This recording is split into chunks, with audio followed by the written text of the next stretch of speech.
প্রাচীনকালের এক দূর রাজ্যে ছিল স্বপ্নীল রাজ্য মহাবীরপুর। রাজ্যের শাসক ছিলেন দয়ালু ও সাহসী রাজা অজয়। তার সঙ্গে ছিলেন রানী মঞ্জু, যিনি ছিলেন কেবল রূপসী নয় বরং বুদ্ধিমতী ও বীরত্বের প্রতীক। মহাবীরপুর ছিল শান্তির বাগান, নদী পরিবেষ্টিত, সোনালি ধানক্ষেত আর শস্য ভরা জমি দিয়ে সুসজ্জিত। রাজা ও রানী প্রজাদের সুখ শান্তির জন্য সবসময় কাজ করতেন। কিন্তু একদিন অন্ধকারের ছায়া পড়ল রাজ্যের উপরে।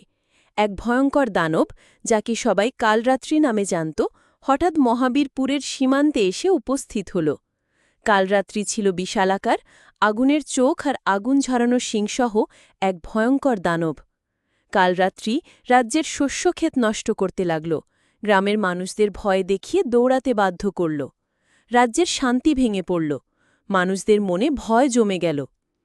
রাজা অজয় খবর পেয়ে বললেন, আমাদের একসঙ্গে দাঁড়াতে হবে। এই বিপদ মোকাবেলা করার জন্য সবাইকে প্রস্তুত হতে হবে। রানী মঞ্জুও বললেন, আমি রাজা তোমার সঙ্গে রাজ্যের সুরক্ষায় যুদ্ধে যাব। তারা একসঙ্গে সৈন্যদের নেতৃত্ব দিলেন, কৌশল বানালেন, কিন্তু কালরাত্রি ছিল শক্তিশালী। যুদ্ধ চলার সময় রানী মঞ্জু ঝুঁকি নিয়ে দানবের দুর্বল স্থান খুঁজে বের করলেন। শেষমেশ তাদের বুদ্ধি আর সাহসের জোরে কালরাত্রিকে পরাজিত করা হল। রাজ্য পুনরায় শান্তিতে ফিরল। রাজা ও রানী প্রমাণ করলেন, একতা আর বীরত্ব যে কোনো বিপদ দূর করতে